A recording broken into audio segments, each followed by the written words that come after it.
Buenos días jóvenes, el día de hoy hablaremos de la Segunda Guerra del Golfo 2003-2011. Antes de abordar el tema vamos a recordar un poquito lo que hemos visto en clases anteriores, sobre todo las últimas clases. Hemos hablado de los principales conflictos actuales a partir del fin de la Guerra Fría y de lo que se conoce como el nuevo orden mundial. Hablamos primero de las causas principales de estos conflictos actuales. Dentro de los más importantes dijimos que estaba el dominio de los recursos, el pleito por los recursos, sobre todo de las grandes potencias, ¿verdad? También abordamos la desigualdad estructural que impera en el mundo, en donde algunos países tienen el control de gran parte de los recursos, mientras que otros no cuentan con la misma suerte, cayendo así en una desigualdad muy marcada. Y veíamos allí las grandes potencias económicas y aquellos países pobres. Abordamos también la problemática de los países pobres que aún teniendo recursos naturales siguen siendo pobres y también planteamos algunas hipótesis del por qué a pesar de contar con recursos seguían viviendo en pobreza y dijimos que muchos de esos recursos los vendían como materias primas obteniendo muy pocas ganancias, también que muchos de esos productos pues los precios los ponen las grandes potencias mundiales que los compran, ¿verdad? Llegamos así a los principales conflictos en la actualidad. Por un lado, vimos la Guerra del Golfo Pérsico o la primera Guerra del Golfo Pérsico entre 1990 y 1991. Los países principales que participaron fueron Estados Unidos, Irak y Kuwait. Vimos también la invasión a Afganistán de 2002 a la actualidad, vimos cuáles fueron las causas principales, hablamos un poquito de las Torres Gemelas, la caída de las Torres Gemelas, de algunas teorías sobre cómo se dio esa caída o por qué se dio. Y ese conflicto pues se dio entre Estados Unidos y Afganistán como los principales países en conflicto. Es todavía un conflicto no acabado. Y llegamos entonces al tema actual que es la Segunda Guerra del Golfo. Vamos a explorar un poquito los conocimientos previos con algunas preguntitas. Por ejemplo, ¿sabes qué países se enfrentaron en la Segunda Guerra del Golfo? Si recuerdan, en la Primera Guerra del Golfo entre 1990 y 1991 se enfrentó Estados Unidos e Irak. ¿Cuáles serán los que se enfrentan en esta Segunda Guerra del Golfo? ¿Será otra vez Estados Unidos e Irak? ¿Por qué crees que se llama la Segunda Guerra del Golfo? ¿Por qué? ¿Dónde será que se dio para que se llame así? ¿Cuáles crees que fueron las causas principales? ¿Serán de nuevo los recursos naturales? ¿Será petróleo?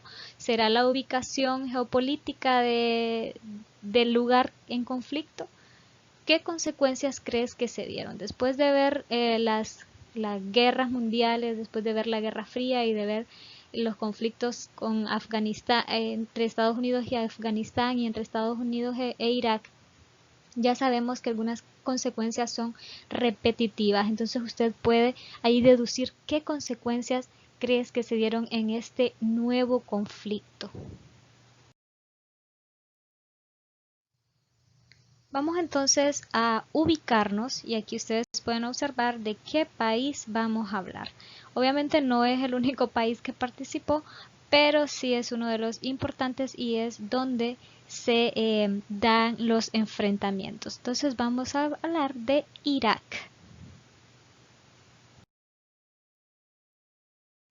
Y aquí les resumo las supuestas causas. Las supuestas causas del por qué se dio esa guerra entre Estados Unidos, que es el otro país enfrentado, e Irak, dentro de los dos países más importantes que se enfrentaron. Entonces, supuestas causas. George Bush, hijo, ya no es George Bush padre. Recuerden que en la guerra con Irak, la de 1990 y 1991, pues participaba George Bush padre. Aquí ya en Estados Unidos está como presidente George Bush hijo. Entonces él situó a Irak dentro de lo que dominó como eje del mal y lo acusó al gobierno de Irak de Saddam Hussein, que contaba con un considerable arsenal de armas químicas y biológicas y que estaría tratando de construir una bomba nuclear. Y por otro lado, Estados Unidos también acusó a Irak de mantener relaciones directas con el grupo terrorista Al-Qaeda, que es al que, como vimos en el conflicto anterior, pues se decía que ellos fueron los causantes del derrumbe de las Torres Gemelas. Y otra de las supuestas causas era lograr la libertad del pueblo iraquí. Esas eran las supuestas causas y más adelante vamos a ver por qué les llamamos supuestas causas. ¿Qué países se enfrentaron? Por un lado estaban las fuerzas de la coalición, algunos países como Estados Unidos, Reino Unido, Australia, Polonia, España, que apoyaba a las fuerzas de coalición pero no participó en sí de la guerra. Y por otro lado teníamos aquí al ejército iraquí, a las fuerzas de seguridad, a las fuerzas irregulares, a voluntarios sirios y a grupos islámicos de Kurdistán. Estos son algunos de los países que participaron en la guerra o los países beligerantes. Por un lado tenemos aquí al presidente George Bush, hijo, presidente de Estados Unidos, y por aquí teníamos al presidente de Irak, Saddam Hussein. Después de las causas que mencionamos anteriormente, el 16 de marzo de 2003 se produjo la cumbre de las Azores, que fue una reunión mantenida en las Islas Azores el 16 de marzo de 2003 por los jefes de gobierno de Estados Unidos, George Bush, de Reino Unido, de España y Portugal. Y en esta cumbre de los Azores pues se adoptó la decisión de lanzar un ultimátum de 24 horas al régimen iraquí para su desarme bajo la amenaza de declaración de guerra.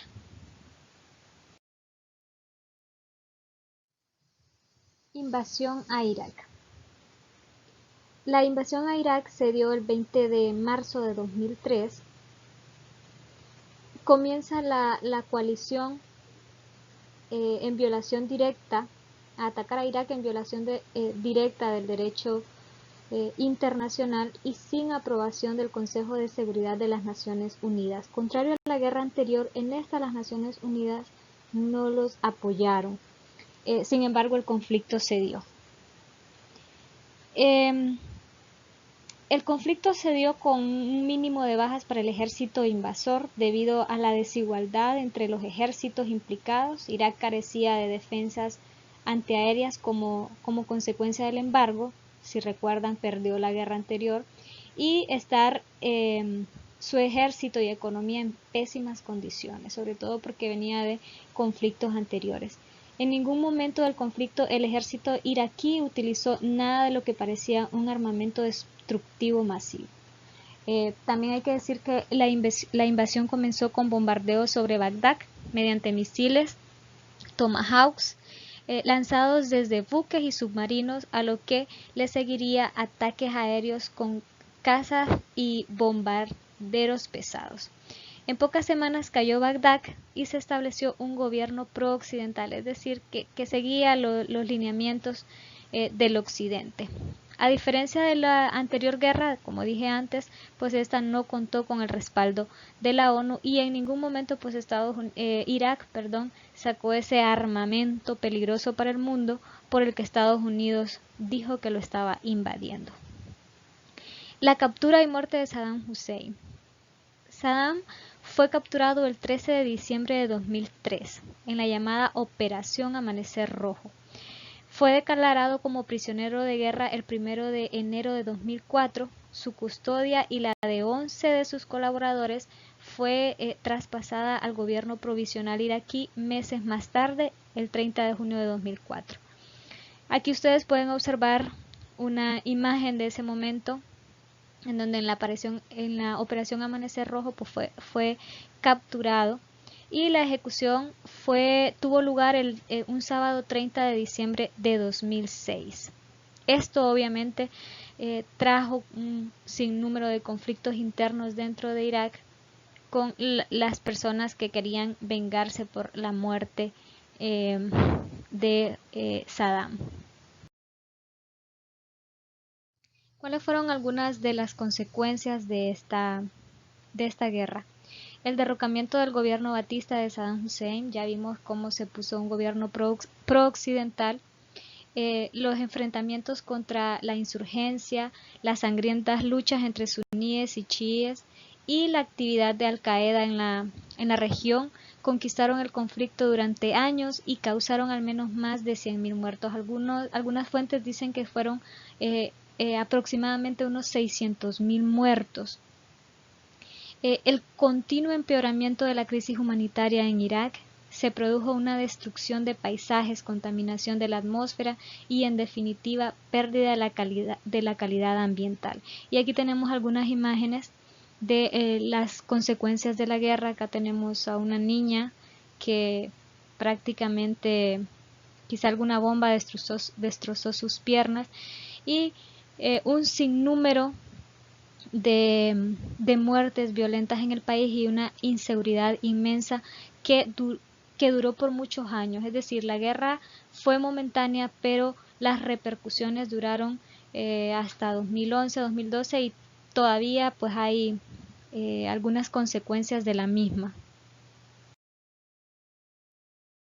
Y aquí pues el fin de la guerra, hay que decir que en agosto de 2010 ya con Barack Obama en, en el poder, pues se retiraron las últimas tropas de combate del país, de Irak. Es decir, la guerra terminó rápido, sin embargo, las tropas pues quedaron dentro de Irak hasta 2010, que en agosto de 2010, que Estados Unidos pues retira sus tropas ya con la llegada al poder de Barack Obama. Pero si ustedes recuerdan, le llamábamos aparentes causas del por qué la invasión a Irak o por qué de la guerra de Estados Unidos contra Irak, y la excusa de Bush pues fue la sospecha de que Saddam Hussein poseía armas de destrucción masiva. Sin embargo, esa sospecha nunca pudo ser confirmada posteriormente, es decir, no encontraron las armas por las que supuestamente Estados Unidos estaba invadiendo a Irak. Entonces usted puede deducir las causas. Dentro de ello, pues seguimos con la parte de los recursos naturales, entre ellos el petróleo, entre otros recursos que hay en la zona, y también pues la ubicación geopolítica de Irak, que también le permite a Estados Unidos tener un mejor control de la zona. Entonces, he aquí por qué le llamábamos aparentes causas a las anteriores.